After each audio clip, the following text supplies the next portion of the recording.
Bienvenidas a todos, a todas. Gracias por estar aquí conectados. Y bueno, este taller nace de que yo tomé un taller en las vacaciones de invierno con la Amanda Céspedes, que es una neuropsiquiatra infanto-juvenil, como bien connotada, con mucha trayectoria, que tiene libros, y hizo este taller que estaba enfocado justamente en los cambios a nivel biológico que tiene el cerebro en la etapa de la adolescencia. Fue un taller de 2 sesiones que entonces yo después le retransmití al resto del equipo pedagógico. Y ahí, junto con el equipo pedagógico, sentimos de que en realidad esta info estaba súper buena y que estaba como, nos parecía que era atingente como transmitírselo a las familias, que era como una información valiosa para que ojalá todos la tuviéramos. A mí me pasó también como, bueno, mamá de 2 críos de 13 años y de uno de 24, que sobre todo yo pensaba, chuta, yo hubiera tenido esta información cuando mi crío de 24 era adolescente, tantas cosas que hubiese hecho diferente. Entonces, bueno, esa es la razón de por qué estamos ahora transmitiendo esta información. En el fondo yo aquí no hay nada que me esté yo inventando, estoy haciendo una bajada y una transmisión de esto que yo recibí en este taller que asistí, ¿ya? Por eso dice basado en el fondo en el taller de la Amanda Céspedes. Así que bueno, voy a compartir pantalla para que partamos.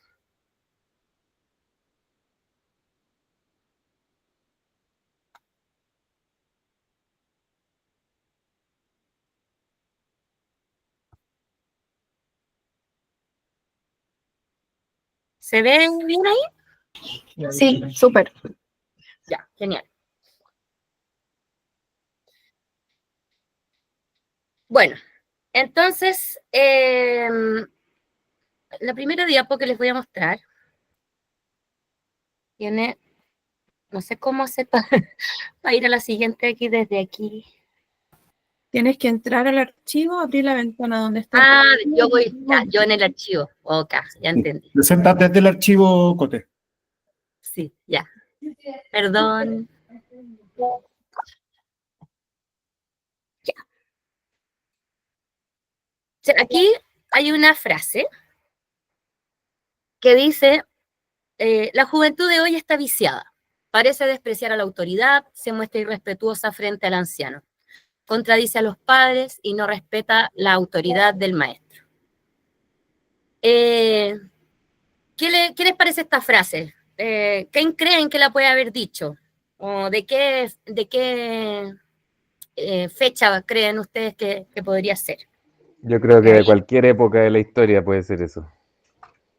exactamente, ¿cierto? Cualquier época de la historia. Pero es algo que podríamos haber dicho ahora, perfectamente. Es algo que nos hace sentido, ¿no? ¿A alguien le hace sentido al pensar en la juventud? Bueno, yo quiero contarles que esta frase la dijo Sócrates hace 2500 años atrás. Entonces, bueno, así también partió la Amanda y fue muy como revelador cuando hizo este taller porque todos quedamos así como chuta. Wow, así, claro, de repente uno piensa mucho que ahora en este tiempo en realidad se perdieron todos los límites, no sabemos cómo, no sé, como uno escucha muchas frases así como a los niños, cuando nosotros éramos chicos, les enseñaban de otra manera y nos enseñaban de otra manera y éramos mucho más respetuosos con los adultos, con la autoridad. Esto de ahora pasa porque las pantallas y qué sé yo, y un montón de cosas, pero la verdad es que esta frase se ha repetido durante toda la historia y siempre en el fondo ha existido como este rasgo como rebelde, ¿cierto?, en la adolescencia, y que entonces nos da como luces de que si se repite siempre, a pesar de todos los contextos y las épocas, es porque hay ciertos rasgos que están siempre presentes y que entonces tienen que ver más con la biología que con la cultura, ¿sí? Y la época. Entonces, este taller quiere hablar sobre eso, sobre en el fondo la adolescencia desde lo que es biológico, porque hay que hacer una diferencia entre lo que sería la adolescencia desde la cultura y la adolescencia desde lo biológico. Es muy diferente una adolescencia en un país islámico que en un país occidental, en Asia que en China, o sea, perdón, en Asia que en América, ¿cierto? O que en una época, o en una tribu, digamos, o en una época antigua que ahora. Va a cambiar muchísimo una adolescencia según incluso el contexto del país donde estás viviendo, si estás en guerra o si estás en paz, si eres madre o padre adolescente o no, según el nivel socioeconómico que tenga tu familia. Por supuesto que va a dar una adolescencia que puede tener rasgos distintos, pero aún así hay cosas que son transversales a cualquiera de todas esas adolescencias. Y en eso es lo que nos vamos a basar aquí, en lo que tiene que ver con la parte biológica. Entonces aquí hay una imagen que dice, tienda en remodelación, se ruega paciencia, comprensión e indulgencia. Y de esto, esta es una imagen que quiere mostrar un poco lo que está pasando con los cerebros de los adolescentes, ¿no? Que están en una profunda remodelación. Y si tú vas a una tienda y quieres comprar, pero están en remodelación, pucha, claramente es otra como la actitud con la que uno tiene que llegar a pedir las cosas que si están en pleno funcionamiento y están súper estables y súper ordenados, ¿cierto? Entonces es como esa la imagen un poco que hace, que quiere evocar lo que está pasando en las cabecitas de los y las adolescentes. Entonces, este cerebro que se remodela tiene cambios estructurales en su anatomía, en sus emociones y por lo tanto también en su conducta. Y es una etapa larga que empieza en los 10 años y que termina en los 25 años. Esto también para mí fue bien novedoso, como entender que neurobiológicamente la adolescencia termina alrededor de los 25 años. Recién en esa etapa de la vida recién termina de madurar ciertas partes del cerebro, sobre todo que tienen que ver con lo conductual.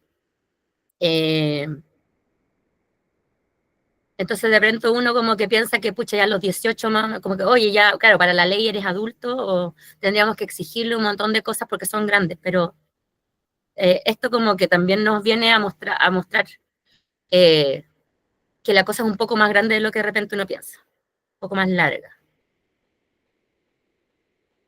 Entonces, esta adolescencia, ella la dividía en estas dos etapas, que sería la preadolescencia de los 10 a los 15 años, que sería más o menos de quinto a octavo básico, y la adolescencia entre los 15 y ella ponía esta etapa final que es como entre los 21 y los 25, que ahí varía un poco también según los casos, pero puede llegar a ser hasta los 25. Entonces sería como desde la educación media hasta toda la universidad. Y bueno, y este taller estaba centrado particularmente en la etapa de los 15 a los 18 años. O sea, como les decía antes, diferenciando esto de lo que es el proceso biológico versus el fenómeno cultural de la adolescencia, que va a depender de muchas cosas externas.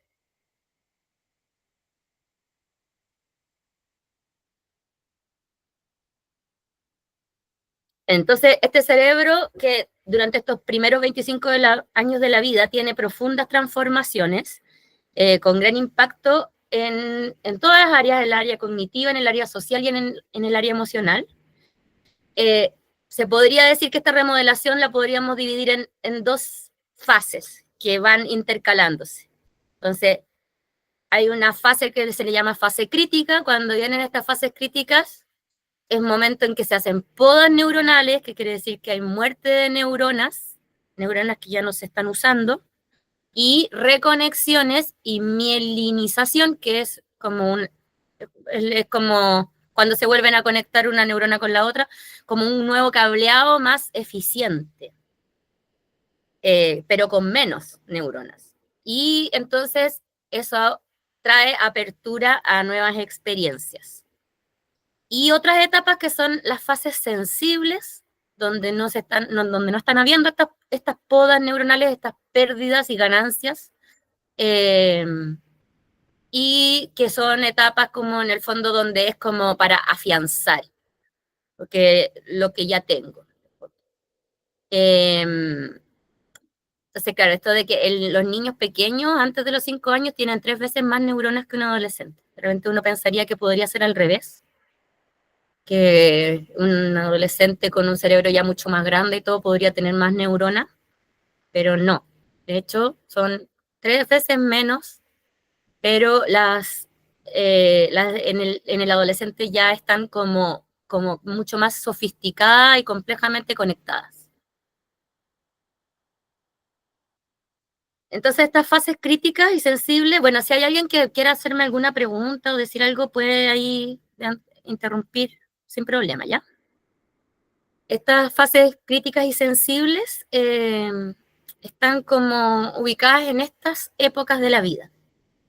La primera fase crítica está entre el último trimestre de gestación y hasta los 2 meses de vida. Luego viene una etapa sensible de los 2 meses a los 6 meses. Después viene otra, entramos en otra fase crítica desde los 6 meses hasta los 2 años. Luego viene otra etapa sensible de los 2 años a los 5, que es como la época de esta primera infancia preescolar, ¿cierto? De la que tanto se ha hablado. Que en el fondo se dice que esto como de que es tan importante el cambio, o sea, como que puede marcar para toda la vida este cambio que se puede hacer con los cerebritos de los niños en esta edad, ¿cierto? Después entonces viene otra fase crítica que es de los 5 a los 7, y luego otra etapa sensible de los 7 a los 10, y que respecto a lo que es el aprendizaje, la Amanda Céspedes decía que esta, de los 7 a los 10, es la mejor etapa. El aprendizaje como formal, académico. Luego entonces, fase crítica de los 10 a los 18 y fase sensible de los 18 a los 25. Entonces, decía la Amanda que decía es que ella pensaba que los currículum escolares deberían de hacerse mirando estas fases, la fase crítica y las fases sensibles del cerebro. Porque cuando un cerebro está en una fase crítica, está gastando un montón de energía en estos recableados, en este orden, es como esa tienda en remodelación que les mostraba antes. Y entonces no es el mejor momento para estar dando muchos como conocimientos nuevos, habilidades nuevas, sino que son esas las etapas sensibles, en las donde uno puede como meter mucha nueva información y el cerebro está muy bien preparado para poder recibirla y como hacerla propia.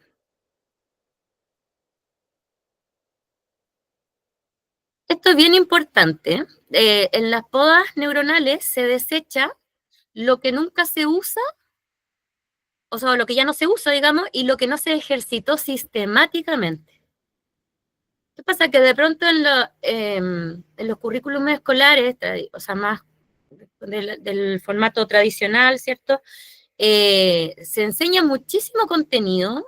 Los chicos estudian para dar una prueba, pero después, como hay tanto contenido que ver, eso no se vuelve a tocar más y por lo tanto se pierde. Lo que no se ejercita se pierde. Por eso es súper importante no solo pasar, entregar y entregar conocimiento, sino que dar ese tiempo para que se afiance, para que se ejercite. Tomar una y otra vez de pronto los mismos aprendizajes en una espiral para que no se olviden, porque si no, a la próxima poda, eso se va a ir. Y bueno, entonces estos currículum abultados no permiten que suceda esto de la ejercitación, y decía ella que por lo mismo tenemos un 37%, que esta es una cifra que como formal que ella daba, que a mi juicio yo creo que puede que sea más, de analfabetismo funcional en Chile. No quiere decir no saber leer ni escribir, pero sí que como que no entiende lo que lee. ¿Por qué? Porque hay muchas habilidades básicas que no, que a lo mejor se enseñaron, por ejemplo, de entre esos 7 y 10 años, pero que después no se ejercitaron, o que se les enseñaron entre los 5 y los 7, que están en una etapa crítica, y que muchas veces ahora están en los kinder enseñándoles a leer muchas veces a los niños, y no están en la mejor etapa entre los 5 y los 6 años para estar aprendiendo, sino que a los 7 se vuelve a abrir esa ventana. O sea, de repente a veces, como por hacerlo antes, eso queda como cojito y después se pierde.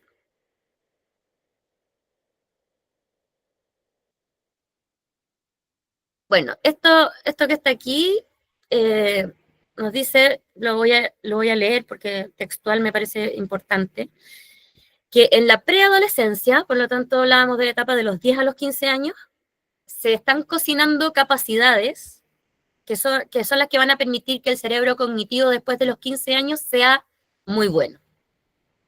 Posee nuevas capacidades intelectuales, el cerebro a los 15 años ya tiene nuevas capacidades intelectuales que le van a permitir tener un conocimiento como poder integrar conocimientos, poder abstraer, poder tener un mayor desarrollo de pensamiento crítico, de pensamiento sistémico, pero que para que eso suceda tienen que haberse trabajado bien las habilidades anteriores en la preadolescencia. Entonces, para que esta mente brille, debe haber adquirido una sólida plataforma de conocimiento y habilidades cognitivas, comprensión lectora, capacidad creativa de muchas maneras, digamos. No sé, una escritura creativa también, por ejemplo, la capacidad de resolver problemas. Esto es súper, súper, súper importante, porque a los 15 años se entra en el peak, como habíamos hablado de que hay una etapa crítica, ¿cierto? Una fase crítica de entre los 10 y los 18 años, y esa tiene su peak entre los 15 y los 18. Entonces, antes de los 15, es súper importante que se afiancen todas estas habilidades previas, cognitivas y conocimientos que después entonces sean las herramientas con las que ellos van a poder como crear, ¿sí? Integrar, cuando ya tienen sobre 15 años. A los 15 años viene esta expansión cognitiva, entonces, y al mismo tiempo hay un choque emocional. Así como las distintas fases críticas como que a veces se especializan en un área, en esta etapa la fase crítica se especializa, o lo que más entra en remodelación, por decir, es el sistema límbico, que tiene que ver con las emociones. Entonces, se dan dos cosas al mismo tiempo. Por un lado, el adolescente percibe que tiene una expansión mental, que él se da cuenta de que puede como razonar y abstraer mucho más, y esto lo hace ponerse discutidor, idealista, creer que tiene la verdad, pero al mismo tiempo el sistema límbico se desmorona. Entonces, hay como una disociación entre lo cognitivo y lo emocional. La corteza prefrontal, que es la que tiene que ver con las decisiones impulsivas, termina de madurar a los 25 años, como les decía antes. Entonces, metan todas estas distintas cositas que están aquí a la juguera y nos da el comportamiento promedio adolescente.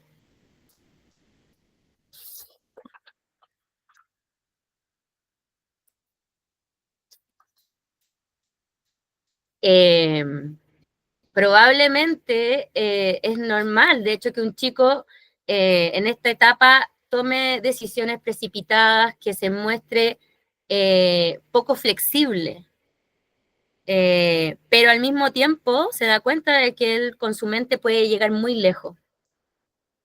Esta mente cognitiva está subordinada a la emocionalidad. Y esto no es solamente en este tiempo, eso es siempre. O sea, eso también ya es como algo que tiene súper mega estudiado el área de la neurociencia, de que para que haya un aprendizaje tiene que haber primero también una emocionalidad que esté en paz, que esté tranquila, que se sienta segura, que se sienta querido, se sienta contenido. Y ahí entonces puede estar disponible para el aprendizaje cognitivo, digamos. Entonces, por eso también el título también que le puse a esta presentación de esto de la adolescencia como poder y vulnerabilidad, porque por un lado está este poder intelectual, esta capacidad de cambiarse a sí mismo y cambiar a otros que le da esta intelectualidad que está como en plena expansión, y al mismo tiempo hay una vulnerabilidad muy grande, una sensibilidad extrema que se gatilla al dolor y a las adversidades. En esta etapa, los chicos y las chicas es como la etapa en la que están más vulnerables y sensibles al dolor y a las adversidades. Por eso también como que es como un mar de emociones, como que te puede nublar, que lo puedes ver como que está todo terrible.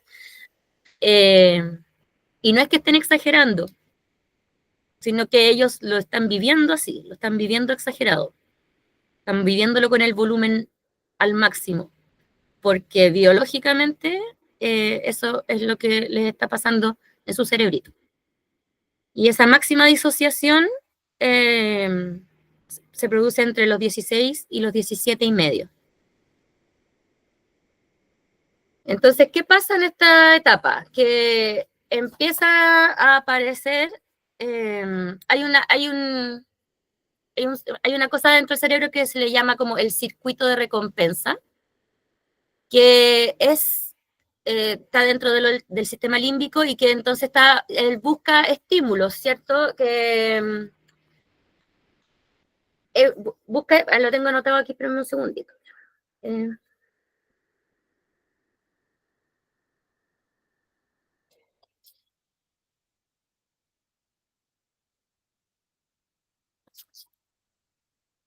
Claro, el circuito de la gratificación detecta a las situaciones que son potencialmente placenteras y se activa frente a la expectativa.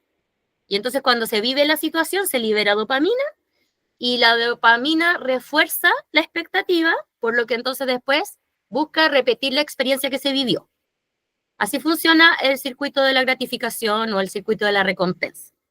Entonces, en esta etapa, este circuito de la recompensa como que empieza a buscar estímulos más intensos, como que lo que antes le generaba este placer, esta gratificación, ya no es suficiente o ya no es como que a lo mejor quizá, no sé, pues como el niño que antes era como, viva, vamos a la casa de los abuelos el domingo, y eso era bacán, o ver una peli con los papás acostaditos y eso era bacán, y de repente a lo mejor ahora empieza a entrar en una etapa en la que ya no, eso ya no es un estímulo placentero y necesito más. Entonces, Esto tiene un riesgo importante en esta etapa, que son las adicciones, porque se están buscando estímulos intensos, y esos estímulos intensos se pueden buscar en las fiestas, en todo lo que yo no conozco, lo que es nuevo, en esto sentirme como grande, poderoso, ilimitado, ¿cierto? Puede ser en el alcohol, en las drogas. Y claro, y si es que además en el fondo, no sé, pues por ejemplo el alcohol o una droga te da esa desinhibición, eso te genera una dopamina y esa dopamina te refuerza la expectativa, como decíamos antes, y entonces quieres más. O sea, ahí es cuando se generan las adicciones. Otra cosa importante que pasa en esta etapa, este pic que como que ya lo ponía entre los 15 y los 18, pero como acentuado entre los 16 y 17, de que como que hay una percepción de soledad, independiente de si el niño o la niña está solo o no. Eh, Puede estar muy acompañado, pero igual se siente solo. Y hay como una sensación de desesperanza.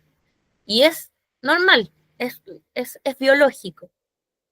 Pero cuando además hay otros factores externos que, que como que lo potencian, entonces ahí esto se puede volver más peligroso y a eso hay que tener mucha atención.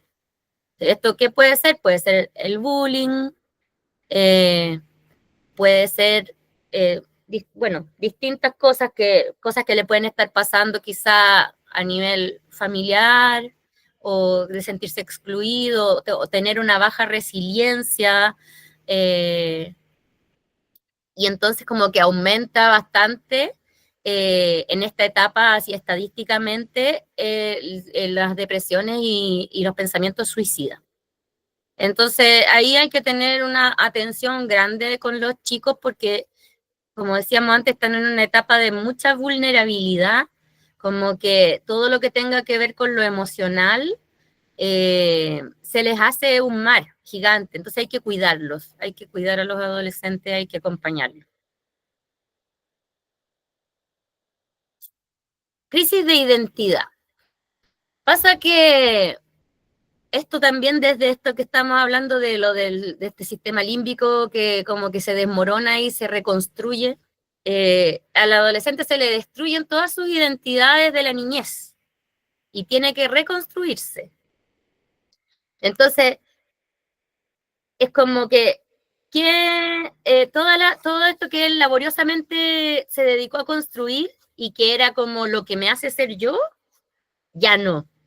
Y entonces ahora yo ya no soy lo que era, pero tampoco soy lo que seré, y entonces ¿quién soy? Es como la pregunta central que empieza a aparecer en esta etapa. Entonces uno tiene distintas identidades. Hay una identidad personal que tiene que ver con tu género, tu clase social, tu estatus, tu nivel cultural, tu etnia, que te va a dar tu identidad personal. Tienes una identidad en la familia, también una identidad familiar. Eres hermano o hijo único, eres el mayor, el menor, el del medio, eres el responsable, eres el conflictivo, eres el rebelde, el conciliador, etc. Tienes una identidad escolar también, una identidad académica, una identidad deportiva, artística, una manera en la que te relacionas con los profesores, un sentido de pertenencia en la escuela, etc. Tienes una identidad con tus pares, puedes ser líder o ser seguidor, ser el chistoso, ser el nerd, ser el copuchento, el galán, el mino, la mina, no sé. Un montón de etiquetas, ¿cierto? Que a uno le ponen y que uno se pone también. Y entonces, para cada una de esas identidades, ¿qué mensajes está recibiendo este adolescente? Es lo que hay que preguntarse para un adulto que está acompañando, guiando adolescentes. ¿Lo favorecen o las desmantelan estas identidades?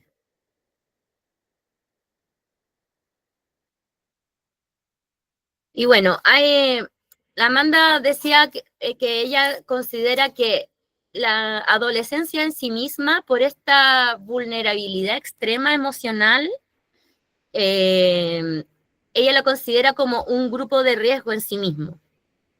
Pero que hay ciertos grupos de riesgo al interior de este gran grupo de riesgo que es la adolescencia. Entonces, un primer grupo de riesgo que ella identificaba en el fondo tiene que ver con chicos o chicas que hayan tenido vulneraciones en su historia de vida, incluso antes de nacer. Todas las vulneraciones son un daño cerebral, decía ella, sobre todo en los circuitos emocionales. Y antes de los 5 años, si hay vulneración en las conductas de apego, se daña la confianza en el otro.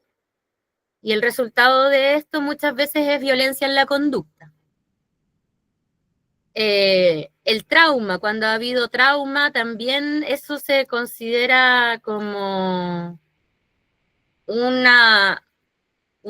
trauma importante en la infancia. Se considera también que puede ser, si es que no ha sido tratado en el fondo, si es que no ha sido acompañado como conscientemente, sino que quedó ahí, eso puede ser después también como un nuevo factor de riesgo en la adolescencia.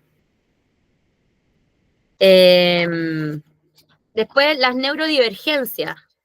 Cada cerebro es único, es irrepetible, pero hay algunos que se parecen mucho entre sí, y a estos los llamamos los cerebros neurotípicos.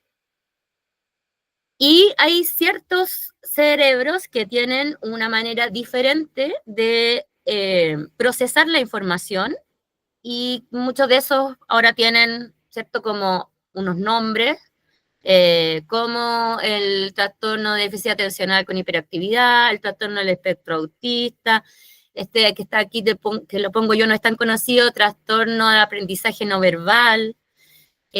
Bueno, yo aquí puse dislexia, pero ahora estoy haciendo otro curso que tiene que ver con estas cosas, y que dice que me enteré ahora que desde el 2013 la dislexia ya no existe como dislexia como nombre, sino que se engloba en le llaman trastorno específico del aprendizaje, pero también es considerada una neurodivergencia.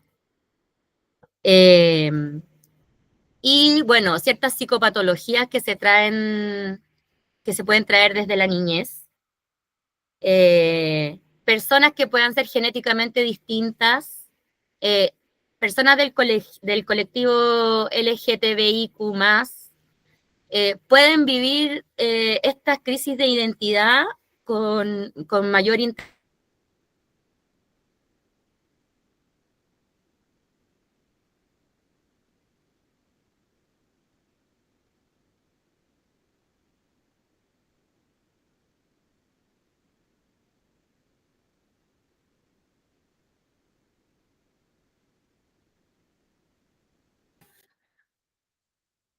¿Será que la Cote le está fallando el internet o es el mío? Pregunto. El computador de la Cote falló, parece, se está reconectando. Ah, ya. Ahí está. Ahí entró de nuevo. Hola, perdonen, mi computador se volvió loco y se apagó solo. Me conecté ahora Bien, desde sigue el nomás. celu, pero estoy abriendo de nuevo aquí en el computador para poder compartir la pantalla.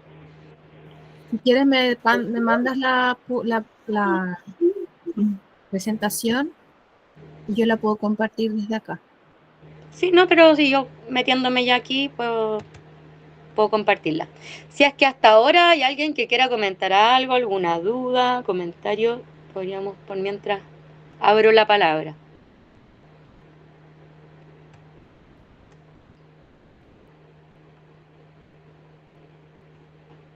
Yo quisiera felicitar a los papás y mamás del grupo de los monitos del monte que están aquí adelantando tareas, porque me parece súper importante que estemos preparados para acompañar a nuestro hijo en su adolescencia. Como decía la Cote, ella fue viene ahora a darse cuenta de aspectos que ella manejó como mamá con su hijo, que ya es un joven de 20 y tantos años, y que si hubiese tenido esta información lo hubiese hecho mucho mejor. Entonces, felicitaciones a sus papás y mamás de los monitos del monte, y a los Changle y al grupo Pudús, que es el nuevo nombre del grupo de sexto, séptimo y octavo, nos cae, pero súper bien para lo que estamos haciendo ahora. Así que qué bueno que se hayan conectado también. Muchas gracias.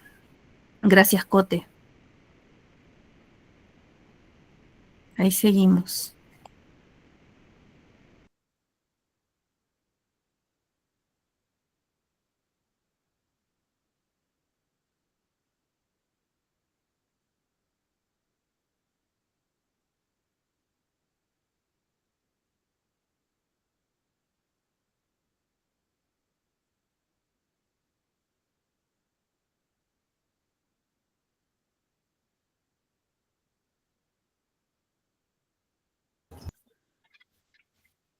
Cote, ¿puedes probar tu audio, por favor? Porque no sé si estás activada. ¿Aló, aló? ¿Ahí Ahora sí? sí, te escuchamos súper. Ya, buenísimo. Bueno, entonces, también voy a volver un poquitito al anterior. Esto que importante de que ella hablaba de que en la adolescencia neurodivergente puede haber un derrumbe emocional cuando se toma conciencia de la exclusión. Esto sobre todo pasa cuando a veces como que han atravesado las niñeces sin darse cuenta de sus diferencias. Entonces cuando llega el momento de la adolescencia, adquieren esta conciencia y a veces se sienten muy excluidos. Entonces esta sensación subjetiva de soledad puede ser vivida de una manera mucho, mucho más fuerte.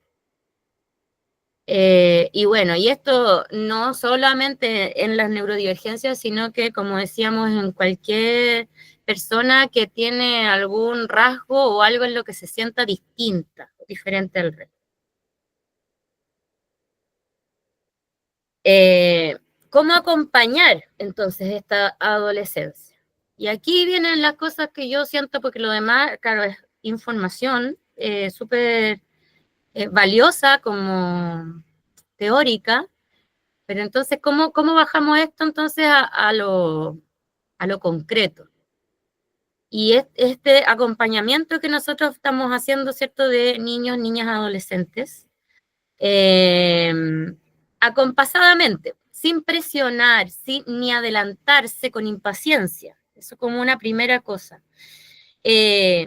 Nosotros a veces en el fondo como que tenemos erradamente esta idea de que, pucha, ya están grandes, ¿cierto? Es como, oye, pucha, ya estáis grande, po, haz tus cosas solo.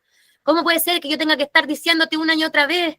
Y en el fondo, no, claro, sin esta conciencia de que ellos están súper vulnerables y como con muy poco, decía ella que este es como un momento clave en el que como que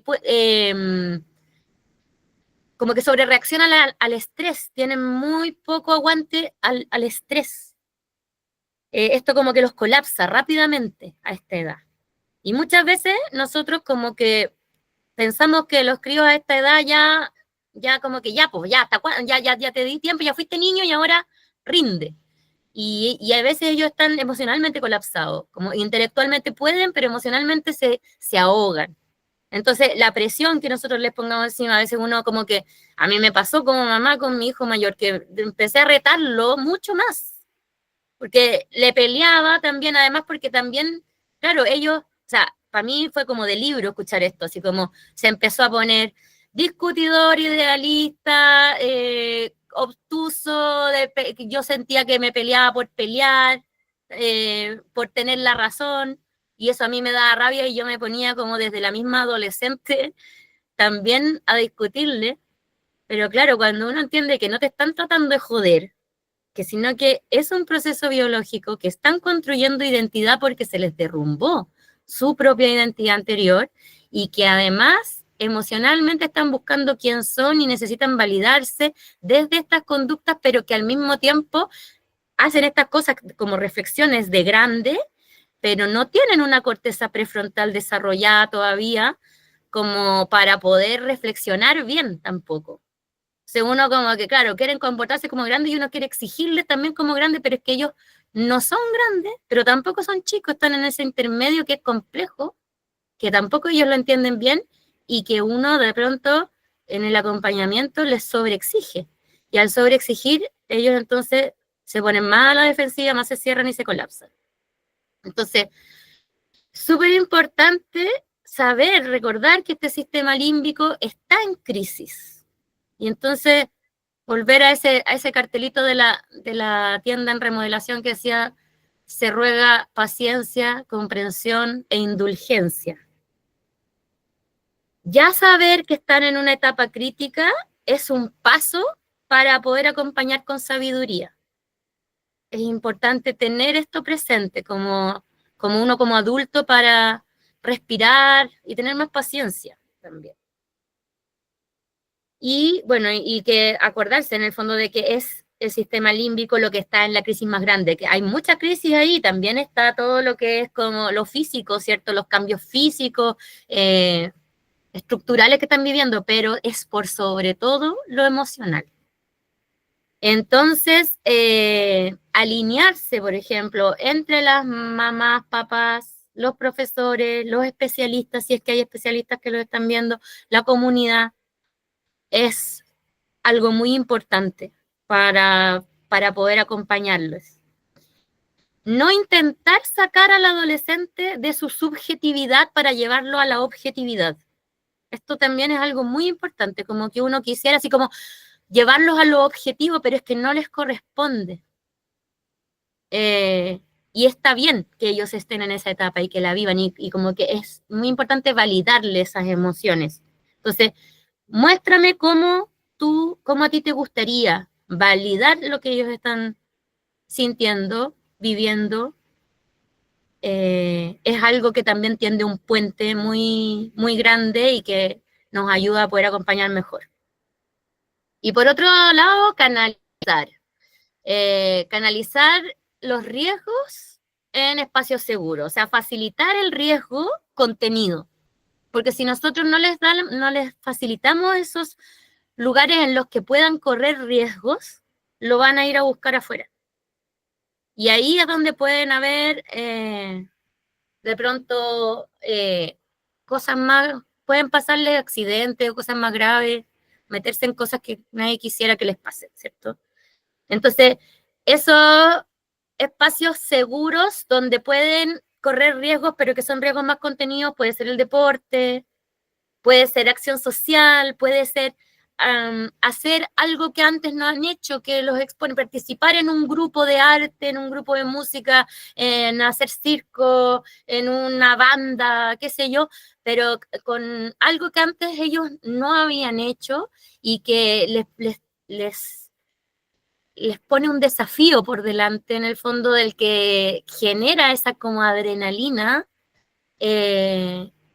Es una manera de poder canalizar esta necesidad de correr riesgos que tienen.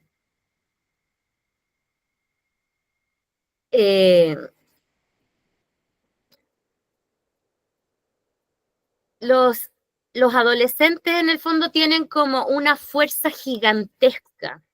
Y esta fuerza gigantesca los puede conducir a conductas que pueden ser destructivas o autodestructivas por esta baja tolerancia al estrés que están teniendo. Entonces, por eso la importancia de validarlos y acompañarlos y como darles la posibilidad de que puedan realizar esta energía de una manera que no se transforme en autodestructiva ni destructiva. ¿Qué necesitamos nosotros como adultos? Primero, cosa importante, capacitarse en la comunicación efectiva. ¿Qué es la comunicación efectiva? Es el escuchar, validar y no enjuiciar. O sea, sobre todo escuchar sin partir desde esta idea preconcebida que puedo yo tener de que me está queriendo pelear, me quiere llevar la contra, o es que es flojo, es que es irresponsable, entonces se está tratando de justificar, o miles de preconceptos que de pronto nosotros podemos tener cada uno de su propio hijo, cuando además empiezan a entrar en esta etapa que a veces uno dice como, "Oh, es insoportable". ¿Cuántas veces a mí por lo menos me pasó mucho?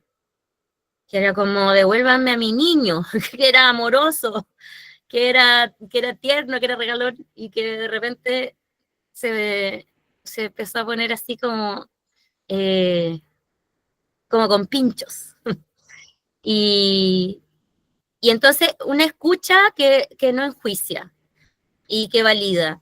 Ahora, esta comunicación efectiva, claro, de repente como que uno lo dice y parece fácil, pero no es fácil, es algo que hay que entrenar, es algo en lo que nosotros nos fuimos educados, es algo que es horizontal, que no es jerárquico, que no es como, y yo soy tu padre o tu madre y me escuchas porque sí, porque lo debes y respétame porque soy. Que no, que se pone desde un lugar mucho más, que no significa tampoco que nos convertimos en un par, también obviamente que tenemos una autoridad por el rol que estamos jugando con ellos, pero que esta escucha es desde un lugar mucho más horizontal y que los valida a ellos en su ser. Y bueno, y para eso hay muchas maneras de capacitarse. O sea, hay también la invitación a capacitarse. Nosotros también como equipo pedagógico lo estamos haciendo, lo seguiremos haciendo, y también tenemos la idea de poder seguir transmitiéndoles después a ustedes todas estas capacitaciones o cosas que nosotras vamos adquiriendo. Crear espacios de pertenencia y vínculo. Preocuparse como eso, abrir esos espacios para que puedan pertenecer. Si es que no lo están teniendo en un círculo que están teniendo, pueden abrir otro, como ayudarlos a buscar también esas instancias donde puedan encontrar su lugar de pertenencia y puedan vincularse, generar lindos vínculos de amistad. Es muy importante para los niños en esta edad. Preocuparse por la exclusión. Cuando veamos que hay un niño, una niña o un hijo que se está retrayendo mucho, que se está ensimismando, retrayendo, o que lo veamos que lo están excluyendo sus pares o qué sé yo, no es algo que tengamos que decir como, bueno, a todos nos pasa, se va a pasar, filo. No, hay que intervenirlo, hay que mediarlo entre los adultos que estamos a cargo. Y las tutorías afectivas como soporte. Esto en el fondo de que a veces los canales de comunicación con la mamá, con el papá, a veces son más difíciles, a veces se cortan. Y es súper bueno también que pueda existir una tercera persona o una cuarta persona, si es que existe, si es que sucede, pero otras personas adultas que sean de la confianza con la que el chico o la chica puedan conversar y contarle sus cosas. Que sean alguien de confianza también del círculo. En el fondo se habla como del triángulo de confianza, ¿sí? Que en el fondo es una persona que también es de confianza de los padres, madres, pero que no es ellos, y en el que el niño o la niña confía para poder conversar cuando a veces no se puede hacer con la mamá o el papá. Y eso puede ser una tía, un tío, la abuela, un padrino, una profe, qué sé yo, pero en el fondo que exista esta figura también es algo muy bueno y que es un factor protector. Entonces, bueno, en resumen, quedarnos como con esta idea de que la adolescencia es un tiempo de remodelación del cerebro, donde se están viviendo crisis importantes, pero también es un momento de oportunidades muy importante. Y entonces, por lo mismo, el llamado es a cuidar a nuestros adolescentes. Cuidar a los adolescentes es cuidar el futuro, porque son pollitos, están súper vulnerables, y uno de repente piensa que no, que eso ya pasó, como que eso era cuando eran bebés y ahora están grandes, y que salgan al mundo. Vamos, que ya están grandes, vayan a enfrentarse al mundo. pero a nivel emocional es el momento de la mayor vulnerabilidad del ser humano. Y si tenemos eso presente, quizá vamos a acompañar de una manera diferente. Acompañando, ¿cierto? Realmente como dice la palabra, acompañando, más que soltando y tirando, si el empujón de te fuiste para afuera ya, a responder, porque no están todavía preparados para eso. Eso. Muchas gracias por su atención. Y de esto se trató la presentación. Ahora abro la palabra para quienes quieran comentar algo o preguntar Sí. o abrir el debate, qué sé yo. Muchas gracias, Cote. Magnífica presentación. Bueno, a quienes tengan algo que compartir, les pedimos que puedan levantar la mano para hacerlo más en orden. Y a ver, estoy revisando si es que de alguna mano levantada por acá. Tenemos la mano de Ignacio. Vamos a darle la palabra a Ignacio y luego a Andrés Campos. Yo quería compartir mi experiencia, ¿no? O sea, que me llamó mucho la atención el dato sobre la crisis como de soledad que se vive específicamente a los 16, 17 años, así como epicentro. Y es increíble porque para mí, en mi experiencia personal, yo lo viví así, pero como de libro. A esa edad, puntualmente, como no sé, entre los 15 y los 18, pero mucho más marcadamente a los 16 y a los 17 años, tuve una crisis muy fuerte de soledad que no tenía mucho sustento en la realidad porque sí tenía amigos, no había nada como tan real, solamente no tenía polola, que era lo que yo quería tener y no lograba, pero hasta me llevaron al psiquiatra por esa razón. Claro, el psiquiatra encontró que yo no tenía nada, pero yo creo que el psiquiatra tampoco sabía esto, porque él no me lo dijo y no me lo explicó, ¿caché? Tampoco me dijo como esto es una etapa neurológica, no, fue como, ya, no, en realidad no te pasa nada, yo creo que estáis bien. Pero si él me hubiera dicho que era normal, que era un momento biológico, yo creo que para mí hubiera sido una gran ayuda igual. Y increíble que sea como tan así, como reloj, exactamente a la edad que me pasó, así como, oh, ahora siento que en realidad era normal. Eso nomás era mi experiencia. Gracias. ¿Andrés? Ya, sí, bueno, quería darte las gracias, Cote, por la presentación, está súper buena. Quería complementar nomás algunas cosas porque yo creo que igual acá como que después de escucharte como que se instalan hartos desafíos como papás, como mamás. Y desde ahí como que tomo un poco lo que dice el Nacho, ¿cierto? Como que es importante como esto de volver a lo que fuimos nosotros para poder empatizar un poco con lo que sucede con los chiquillos, con las chiquillas, a esta edad. Y a eso como sumarle que yo creo que un factor importante a considerar dentro de lo que son las llamadas crisis de adolescentes son el contexto, como el entorno familiar. Yo digo esto porque trabajo en general en familias con familias que están en conflicto. Entonces, el conflicto familiar y el entorno familiar, el espacio que les damos a los hijos, digamos, o en el que están transitando ellos, ya sea por diversos motivos, separaciones, ¿cierto? Porque ya el adolescente en sí, como la palabra lo dice, adolece algo. Entonces, él, viene de un duelo que esto que con lo que partiste tú, como esta transición de la niñez al cuerpo más de adulto, más de grande. Y de ahí todo lo biológico que sustenta aquello, pero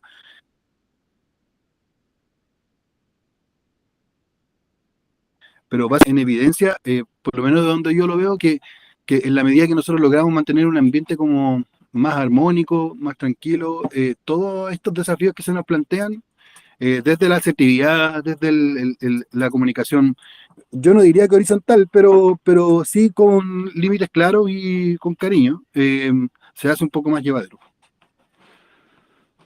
Sí, muchas gracias. Muy real.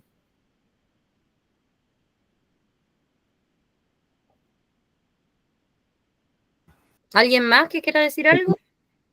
Sí, Cote por acá, estoy conectado con Natalia que también quiere comentar algo. Dale.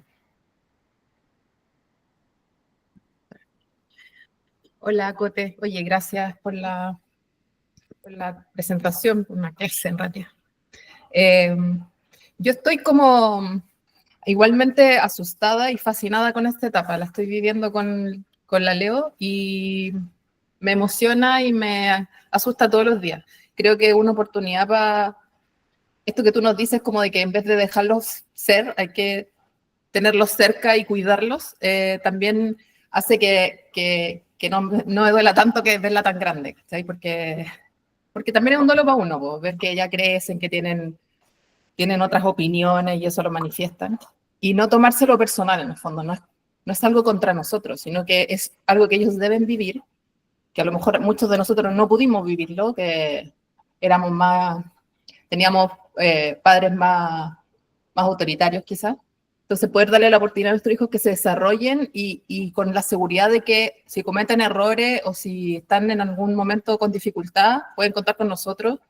Yo creo que es fabuloso. Así que como te digo, estoy fascinada con esta etapa. Creo que con Carlos la estamos viviendo compartiendo, pero me encantó tu clase. Me da muchas esperanzas de que más que una etapa difícil puede ser una etapa muy bonita y que concluya con un adulto feliz, que es lo que queremos, un adulto satisfecho.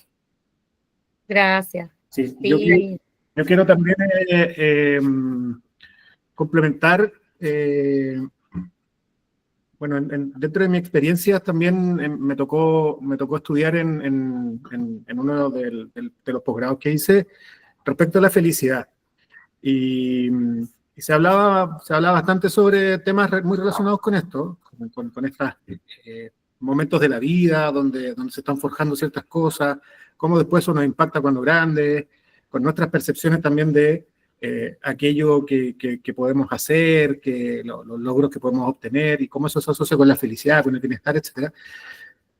Pero siento que estas conversaciones siempre tienen mucho, o se encierran mucho en nuestros hijos e hijas y nuestras propias experiencias como padres o madres, pero siento que también, y un poco en la idea de la construcción de comunidad, que está muy presente en nuestro colegio, es como también nosotros somos también coeducadores o copadres o madres de los hijos de mis amigos, de los hijos de los compañeros de curso de mi hijo y de mis hijas, y cómo también estos temas van surgiendo y cómo uno puede tener también herramientas para acompañar a esos otros seres humanos en estos procesos. Como cuando ocurren ciertas situaciones, lógicamente yo tengo que siempre priorizar y velar por el bienestar de mi hijo y de mi hija, pero si yo veo también que hay una situación que atañe a un par de uno de ellos, yo también tengo un rol ahí. Y siento que eso no se nos debe de olvidar y tenemos que tratar nosotros también de fomentarlo hacia nuestro entorno. Porque yo no soy solo responsable de lo que mi hijo o mi hija hacen, o de aquello que yo les transmito como educación a ellos, sino también lo que ocurre en el entorno. Y ahí siento que el sentido de comunidad es súper relevante y quizás también empezar a incorporar dentro de estos espacios de conversación cuando vemos qué es lo que yo tengo que aprender para transmitirle a mi hijo, es que también qué es lo que yo tengo que aprender para transmitir en el entorno. Creo que eso también es un punto relevante que hay que destacar. Súper. Muy de acuerdo. Además, lo que uno enseña en casa también llega a todas las otras casas, porque los niños y las niñas aprenden tanto o más de los compañeros de colegio y de lo que traen que de lo que uno les enseña en la casa.